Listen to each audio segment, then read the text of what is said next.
The train's whistle cut through the October air like a prayer that had lost its way. It was 1918, and the cold dust from Reddington County hung in the sky like the breath of dying men.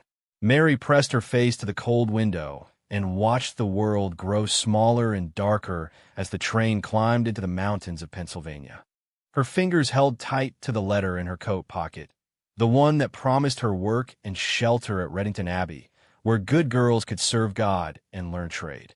She was 14 years old, and she had never been so far from home. The letter had come to the orphanage in Philadelphia 3 weeks ago, written in careful black ink on paper that smelled like flowers. "We seek young women of good character to assist in our holy work," it said. "Room and board provided. A chance for a better life." Mary had read it so many times that the words lived in her heart like a song. The matron at the orphanage had smiled when she handed Mary the train ticket. "You're blessed, child," she had said. "Not everyone gets a second chance." Now, as the train slowed and the station came into view, Mary wondered what kind of blessing came with such silence. Reddington Station was nothing more than a wooden platform in a small building that looked like it might fall down in the next strong wind. The station master was an old man with tired eyes who barely looked up when Mary stepped off the train. Her small brown suitcase felt heavy in her hand, though it held almost nothing. 2 dresses, a nightgown, her mother's brush, and a photograph of her parents that she kept wrapped in tissue paper. "You the girl for the Abbey?" the station master asked. His voice was rough like gravel. "Yes, sir. Mary Catherine O'Brien." He pointed down a dirt road that disappeared into the trees. "Follow that path. About 2 miles. They'll be expecting you before dark." The train pulled away behind her, taking with it the last connection to everything she had ever known. Mary watched until the black smoke disappeared, then picked up her suitcase and began to walk. The road was lined with oak trees that had already begun to lose their leaves. They fell around her feet like whispered secrets, brown and gold and red. The air was cold and clean, different from the smoky streets of Philadelphia. Here, she could smell pine trees and something else, something sweet and sad that she couldn't name. The only sounds were her footsteps on the dirt and the distant calling of crows. As she walked, Mary thought about the other girls who must have taken the same path. The letter had mentioned that she would join a community of young women, all working together in service to God. She imagined them sitting around a warm table, sharing meals and stories. She imagined making friends for the first time in her life. The Abbey appeared suddenly, rising from the trees like something from a fairy tale. It was built of gray stone that seemed to glow in the fading light, with tall windows and a bell tower that reached toward the cloudy sky. Ivy covered parts of the walls, and there were gardens that must have been beautiful in spring but now looked tired and forgotten. Mary stopped at the iron gate and stared up at the building that would be her new home. A woman in black robes was waiting at the front door. She was tall and thin, with a face like winter and eyes that seemed to see everything. When she smiled, it didn't reach those eyes. "You must be Mary," the woman said. Her voice was soft but cold. "I am Sister Catherine. Welcome to Reddington Abbey." Mary curtsied the way she had been taught at the orphanage. "Thank you, sister. I'm grateful for this opportunity." Sister Catherine's smile grew wider, but somehow less warm. "Come along, child. Let me show you where you'll be staying." The inside of the Abbey was dim and quiet, with long hallways that seemed to stretch forever.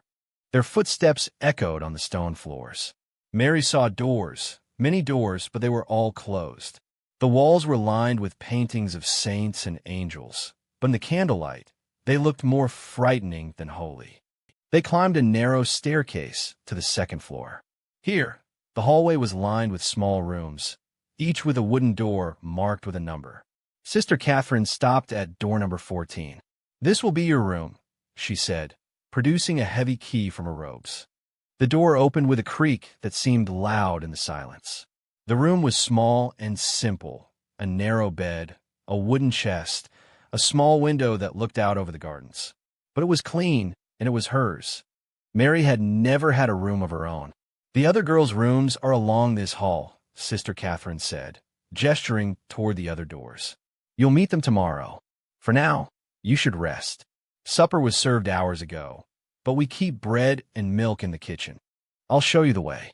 As they walked back down the hall, Mary noticed that all the other doors were closed. No light came from under them. No sounds of talking or laughing or even breathing. It was as if the rooms were empty, but Sister Catherine had said the other girls lived here. "Sister," Mary said quietly, "are the other girls asleep?" Sister Catherine's footsteps never slowed. They work hard during the day. They need their rest. In the kitchen, Sister Catherine gave Mary a piece of bread and a cup of milk. The bread was hard and the milk was thin, but Mary was grateful. She had eaten worse things. "Tomorrow, you'll begin your training," Sister Catherine said. "We create beautiful things here, Mary, things that bring light to God's houses. You'll learn to work with your hands, to create something lasting and meaningful." Mary nodded. "What kind of work, sister?" "You'll see." Sister Catherine's eyes glittered in the candlelight. "For now, get some sleep. The bell rings at dawn." Back in her small room, Mary unpacked her few belongings and placed them in the wooden chest. She hung her extra dress on a hook behind the door and put her mother's brush on the windowsill. The photograph of her parents she kept under her pillow. As she changed into her nightgown, she looked out the window at the dark gardens below. Somewhere in the distance, she could hear the sound of water running, a stream, perhaps, or a fountain. The moon was hidden behind clouds, and the world outside looked like a place where secrets lived. Mary climbed into the narrow bed and pulled the thin blanket up to her chin. The mattress was hard, but it was better than many places she had slept. She closed her eyes and tried to imagine what tomorrow would bring. That's when she heard it, a sound so soft she might have imagined it. Crying. Someone was crying, and the sound was coming from somewhere below her room. It was the sound of a girl trying not to be heard, trying to cry without making noise. Mary sat up in bed and listened. The crying went on for a long time, then stopped as suddenly as it had begun. The silence that followed was somehow worse than the tears. She lay back down and stared at the ceiling. Outside, the wind picked up, rattling the window and making the old building creak and sigh. Somewhere in the walls, she could hear the scurrying of small animals. Mice, probably, looking for warmth as winter approached. Mary pulled the blanket higher and tried to sleep, but sleep wouldn't come. Instead, she found herself thinking about the other girls' rooms, all those closed doors, all that silence. She thought about the crying she had heard, and she wondered who had been brave enough to weep in a place where even tears seemed forbidden. The night stretched on, long and dark, and Mary began to understand that some promises, like the one that had brought her here, were made to be broken. But by then, it was too late to take the path back to the station, too late to catch the train that could carry her away from whatever waited behind those closed doors. Tomorrow would come with the ringing of the bell, and she would learn what kind of light they really made in this house of God. The bell that woke Mary before dawn was not the gentle call to prayer she had expected. It was harsh and demanding, like the cry of a metal bird that had forgotten how to sing. She dressed quickly in the gray light that crept through her small window, her fingers still stiff from the cold mountain air that seeped through the old stone walls. When she opened her door, the hallway was empty. All those other doors, 13 of them, she had counted the night before, remained closed and silent. No sounds of girls getting dressed, no whispered conversations, no footsteps on the stone floor. Just the echo of that terrible bell, still ringing in the air long after it had stopped. Mary made her way downstairs, following the narrow corridors she remembered from the night before. The Abbey felt different in the morning light that filtered through tall windows.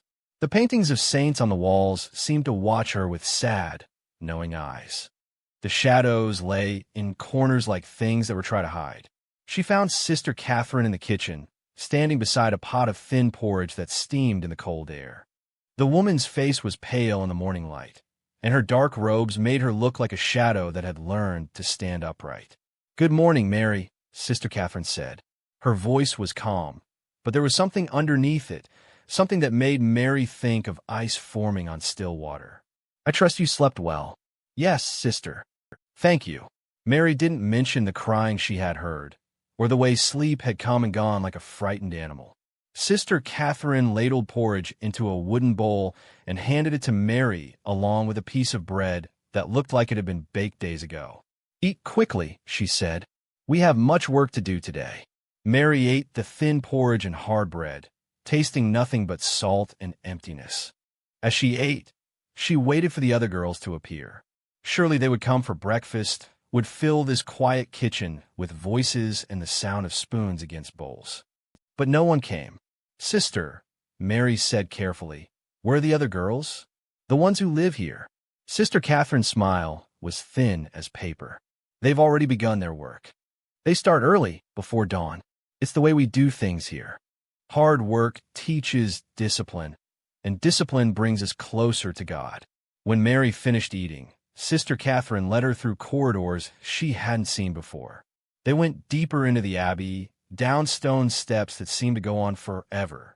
The air grew colder with each step, and the light from the windows above faded until they were walking in near darkness. "This is where we create our beautiful things," Sister Catherine said, producing a key from her robes. She unlocked a heavy wooden door and pushed it open. The smell hit Mary first, the sharp, clean smell of cut glass mixed with something else, something that made her think of copper pennies and fear. Then came the sound, the soft scraping of metal on glass, over and over like the sound of small animals trying to claw their way out of a trap. The room beyond the door was large and low-ceilinged, lit by oil lamps that cast dancing shadows on the stone walls. Long wooden tables filled the space, and at these tables sat 13 girls. Some looked no older than Mary, others seemed younger, too young to be so far from home, too young to be anywhere but playing in gardens under warm sunlight. Each girl worked with pieces of colored glass spread before her on the table. They cut the glass with sharp metal tools, their movements careful and practiced. But Mary could see that their fingers were wrapped in strips of cloth, and some of those strips were stained dark with blood. The girls didn't look up when Mary entered. They kept working, their heads bent over their glass, their hands moving with the steady rhythm of people who had done this work for a very long time. The only sounds were the scraping of tools and the soft whisper of their breathing. "Beautiful, isn't it?" Sister Catherine said, her voice full of pride. "We create stained glass windows for churches all across Pennsylvania. Our work brings light and beauty to God's houses. People pray before windows that these girls have made with their own hands." Mary stared at the girls, at their bent heads and bandaged fingers, at the way they never looked up or spoke or seemed to notice anything beyond the glass in front of them. "They're so quiet," she whispered. "Quiet hands do the best work," Sister Catherine said. "When we talk too much, we make mistakes. When we make mistakes, the glass breaks. When the glass breaks, we must start again." These girls have learned to be very, very careful. One of the girls at the nearest table was younger than the others, maybe 10 years old, with pale hair that fell like water around her thin face. As Mary watched, the girl's cutting tool slipped, and a thin line of bright red blood appeared on her fingertip. The girl pressed her finger to her mouth to stop the bleeding, but she never stopped working. She never made a sound. "That's Emma," Sister Catherine said, noticing Mary's gaze. "She's been with us for 6 months now. When she first arrived, she cried every night. Now look at her, so focused, so dedicated to her work." Mary felt something cold settle in her stomach. 6 months? But I thought this was just temporary work. I thought we would learn a trade, and then what? Sister Catherine's voice was sharp now, like the edge of broken glass. "Where would you go, Mary? Back to the orphanage? Back to the streets? Here, you have purpose. Here, you create beautiful things that will last forever." Mary looked around the room again, seeing it differently now. The girls weren't workers learning a trade. They were prisoners. The bandaged fingers weren't accidents. They were the price of making beauty for a world that would never know their names. The silence wasn't peaceful. It was the sound of voices that had been stolen away. "How long have they been here?" Mary asked, though she was afraid to hear the answer. Sister Catherine walked between the tables, her robes rustling like dead leaves, some longer than others. Time doesn't matter when you're doing God's work. What matters is that each window is perfect, that each piece of glass is cut exactly right. People will look at these windows for hundreds of years. They'll pray beneath colored light that these girls created. Isn't that wonderful? Mary watched as Sister Catherine stopped behind one of the older girls, a thin creature with dark hair and hollow eyes.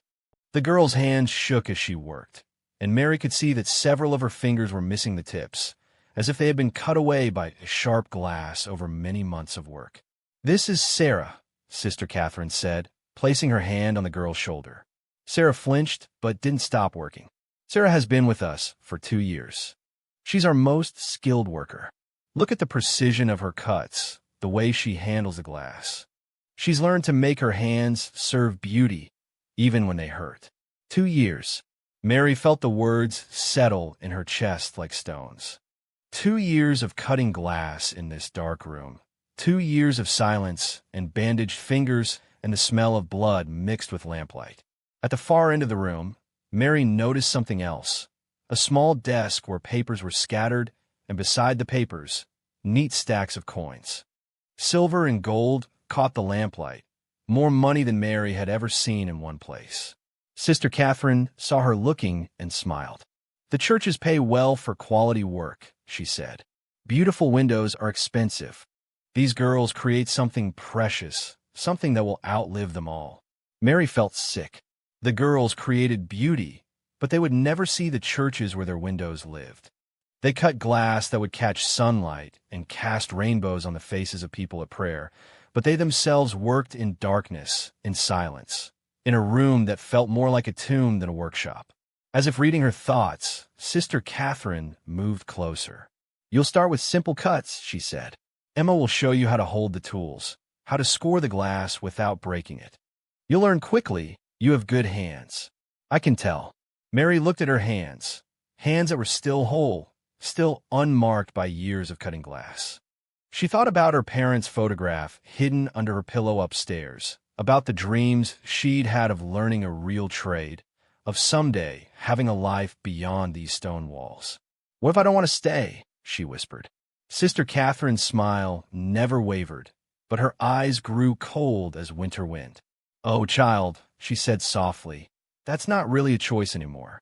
You see, these girls are all orphans just like you. No one knows where they are. No one is looking for them. They belong here now, just as you belong here. This is your family now, Mary. This is your home." The words settled around Mary like chains. She looked at the 13 girls bent over their work, at their bandaged fingers and silent mouths, at the way they never looked up from the glass that cut them day after day. She understood now why she had heard crying in the night and why it had stopped so suddenly. Even tears were dangerous in a place where silence was the only safety. Sister Catherine handed Mary a cutting tool, a small metal instrument with a sharp edge that glinted in the lamplight. "Come," she said, "let Emma show you how to begin. You'll find that once you start, the work becomes easier. The glass teaches you to be careful. Pain teaches you to be precise." Mary took the tool, feeling its weight in her palm. It was heavier than she had expected, and colder, as if it had been waiting in this dark room for a very long time. Around her, the other girls continued their work, cutting colored glass that would become windows in places they would never see, creating light for people who would never know their names. As she walked toward Emma's table, Mary realized that Sister Catherine was right about one thing. Some choices were no longer hers to make. But perhaps, in a place where silence was enforced and hope seemed as fragile as spun glass, there might still be other choices waiting to be discovered. 3 weeks had passed since Mary first descended into the basement workroom, and her fingers now bore the same cloth bandages as the other girls. The cuts came daily, small slices from sharp glass edges, deeper wounds when exhaustion made her hands shake. Each night, she unwrapped the blood-stained cloth and saw her fingertips growing scarred and rough, becoming the hands of someone she didn't recognize. In those 3 weeks, she had learned the language of silence that ruled the darkroom beneath Reddington Abbey. The girls spoke only when Sister Catherine wasn't watching, and then only in whispers so soft they might have been breathing. Mary learned their names one by one. Sarah with her missing fingertips, Ruth who had been there 18 months, little Emma who still cried herself to sleep each night though she never made a sound. The work never stopped. From dawn until long after dark, they cut and shaped colored glass for church windows that would grace buildings across Pennsylvania. Mary learned to score the glass with precise strokes, to break it cleanly along the lines, to fit the pieces together like a puzzle made of light.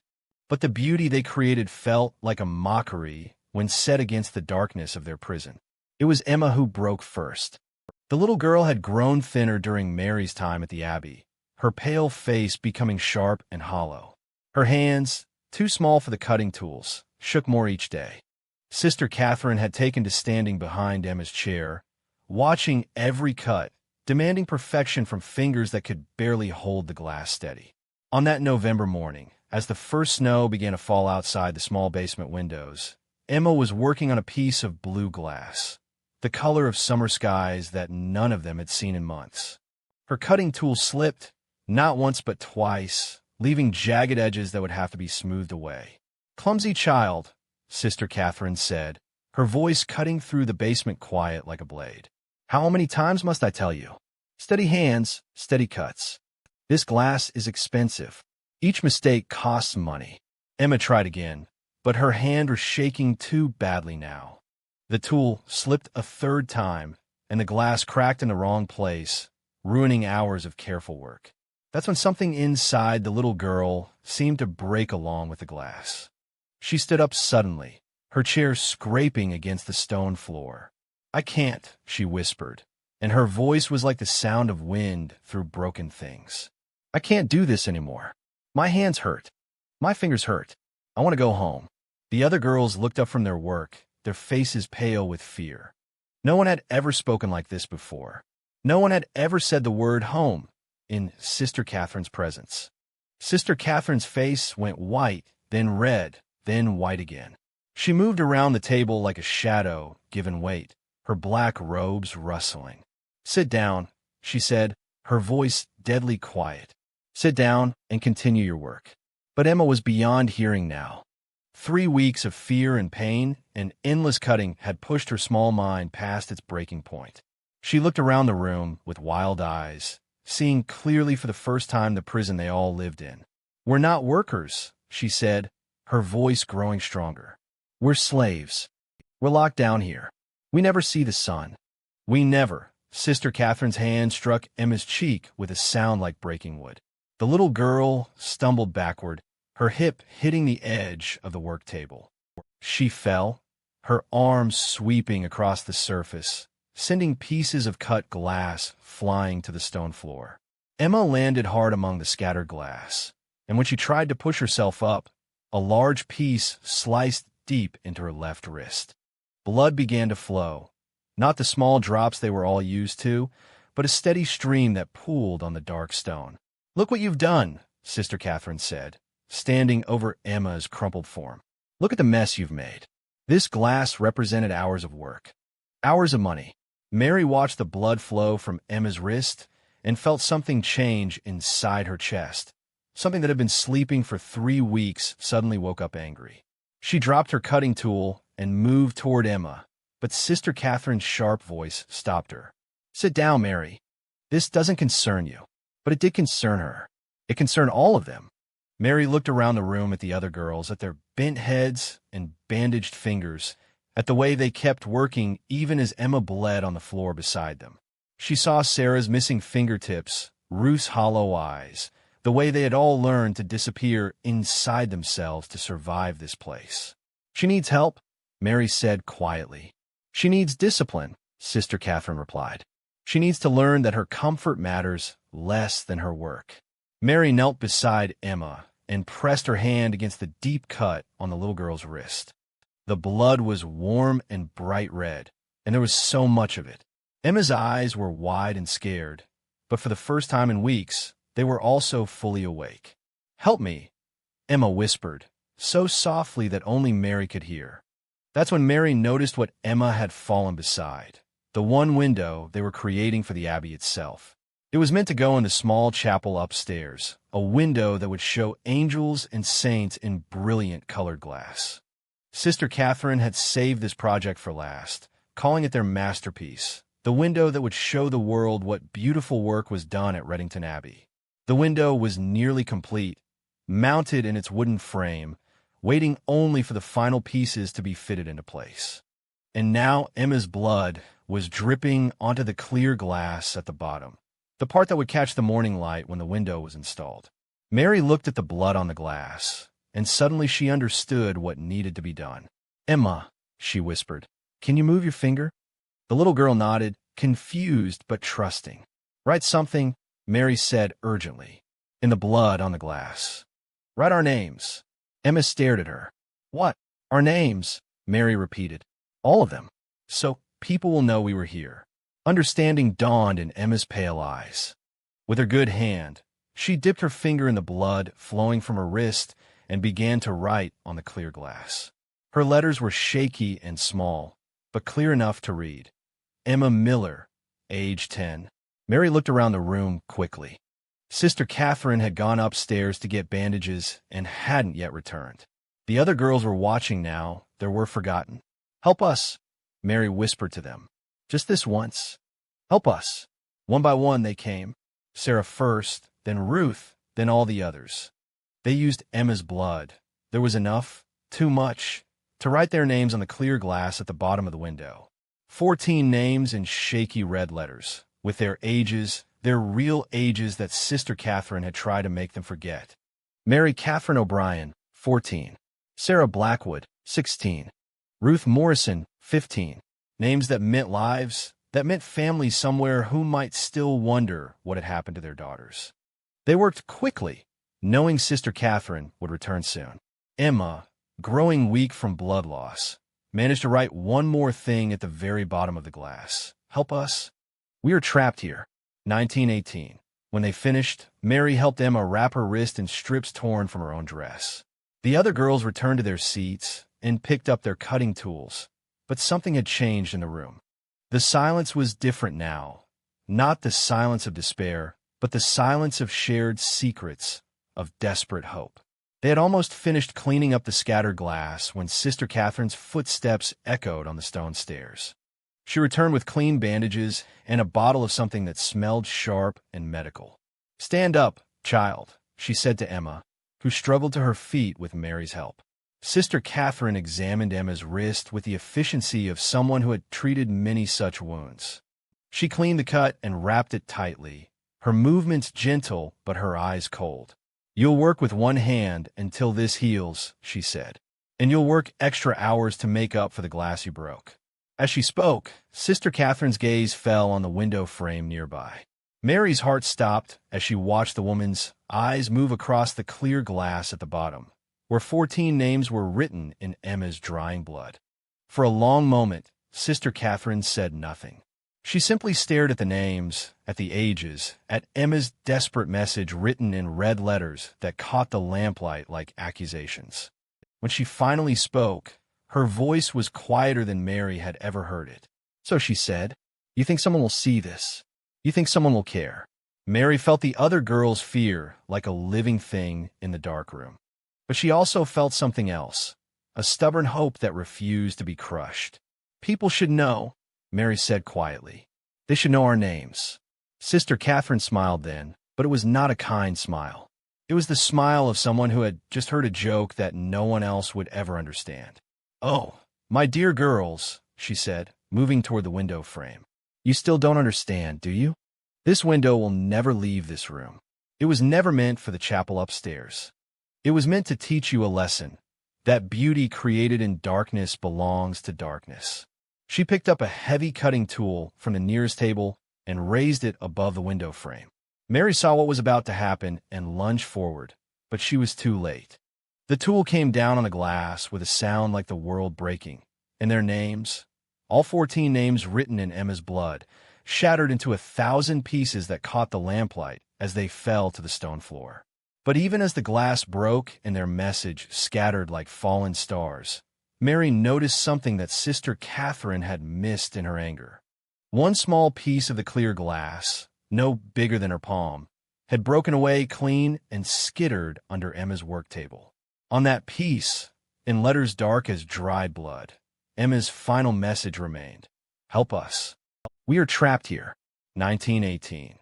And Mary realized, as Sister Catherine's laughter echoed off the stone walls, that sometimes the most important truths survive in the smallest pieces, waiting for the right moment to catch the light.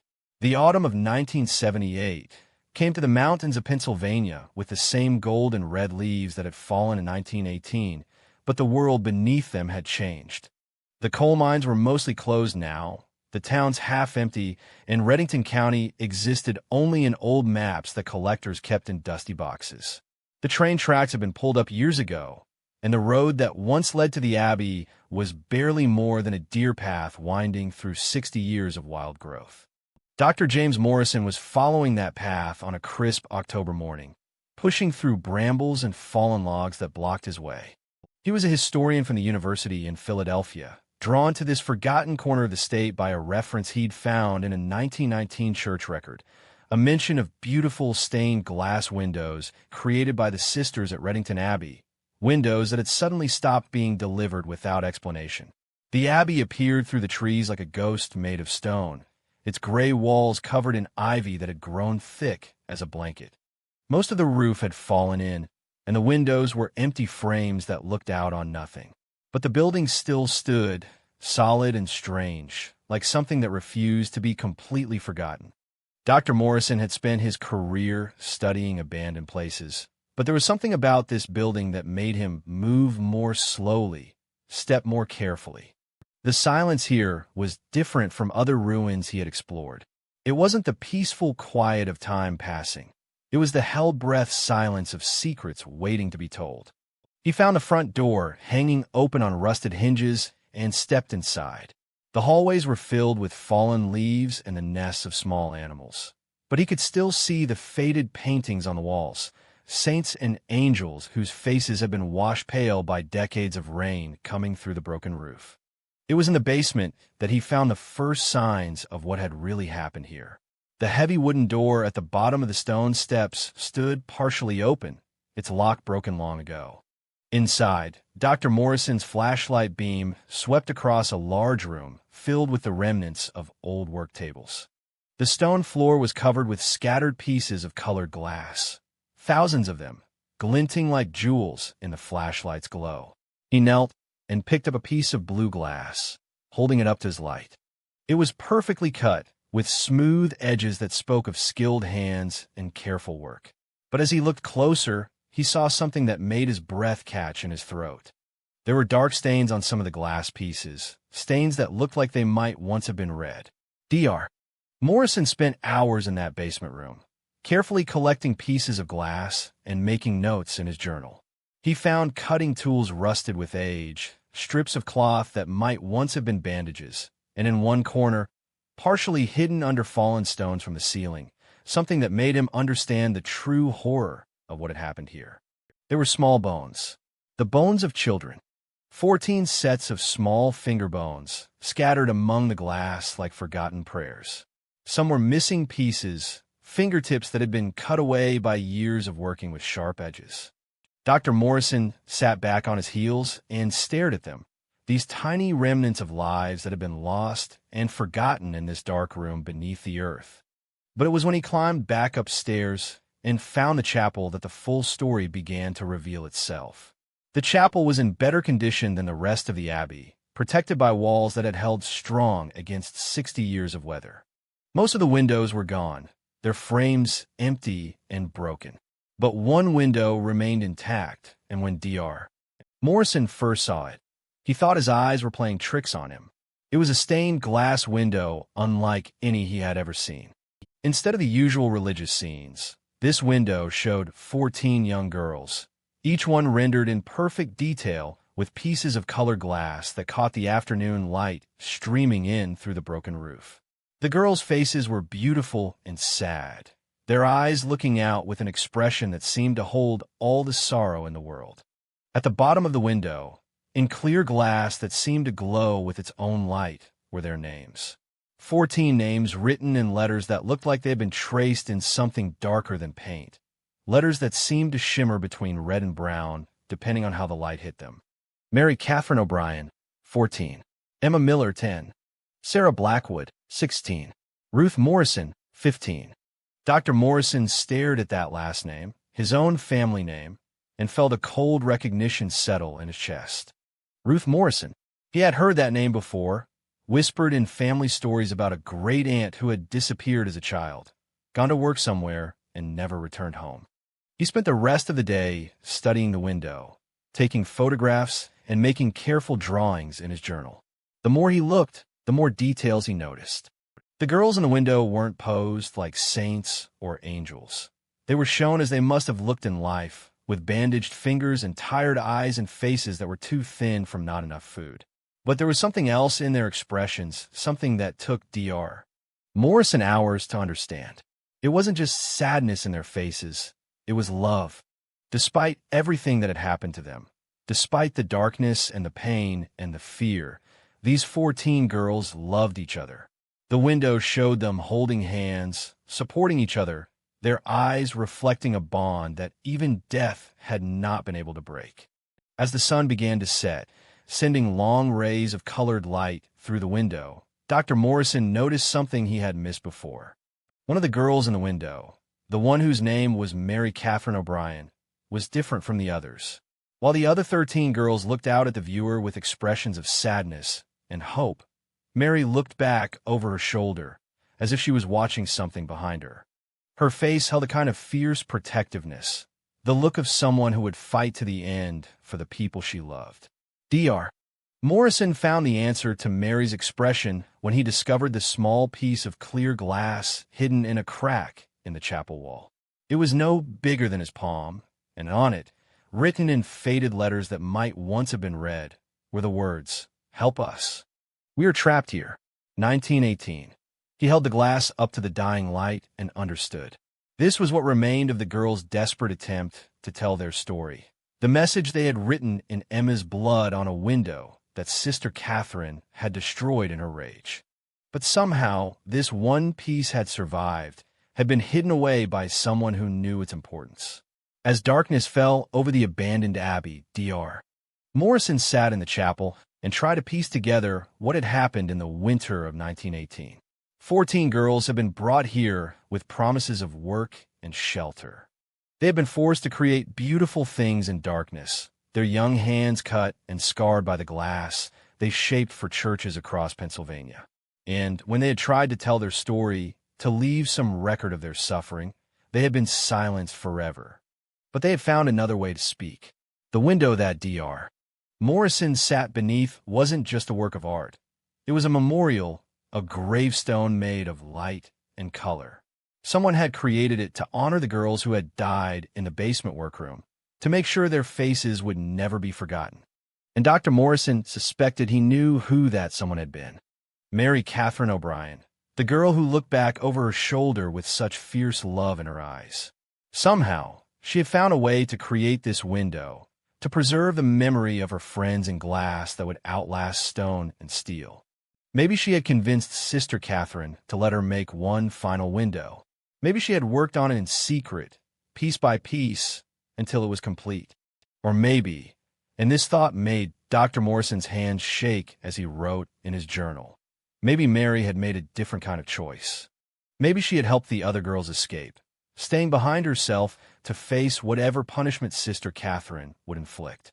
Maybe her sacrifice had bought them their freedom, and someone who loved her had created this window to honor that choice. Dr. Morrison would spend the next 2 years researching the Abbey, tracking down church records and old newspaper accounts. He would learn that in the spring of 1919, 13 young women had appeared in towns across Pennsylvania, all of them with scarred hands and haunted eyes, all of them telling the same impossible story about a place called Reddington Abbey. Most people hadn't believed them. After all, how could such horrors exist in God's house? But the churches had stopped receiving their beautiful stained glass windows, and when investigators finally made the journey to the Abbey, they found it empty except for one body in the basement workroom.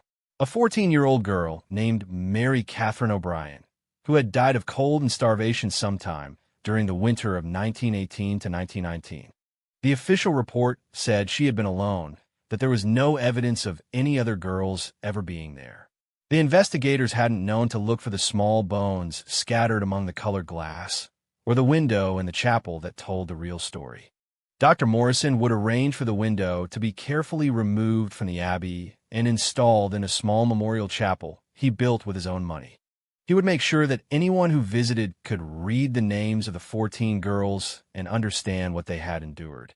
He would spend the rest of his career telling their story, making sure it was never forgotten again. But on that first evening in the abandoned abbey, as colored light faded from the stained glass faces of 14 young girls, Dr. Morrison simply sat in the growing darkness and whispered their names aloud. He spoke them like a prayer, like a promise that their suffering had finally found a voice. The wind moved through the broken walls of the abbey, carrying with it the sound of leaves falling and the distant call of night birds. In the chapel, the stained glass window caught the last rays of sunlight and threw patches of color onto the floor, red and blue and gold and green, like scattered pieces of a rainbow that had learned to remember sorrow. And in that colored light, 14 faces looked out forever, their eyes holding all the love and loss and hope that had sustained them through their darkest hours, their hands forever reaching toward a light that they had helped create but would never be able to touch.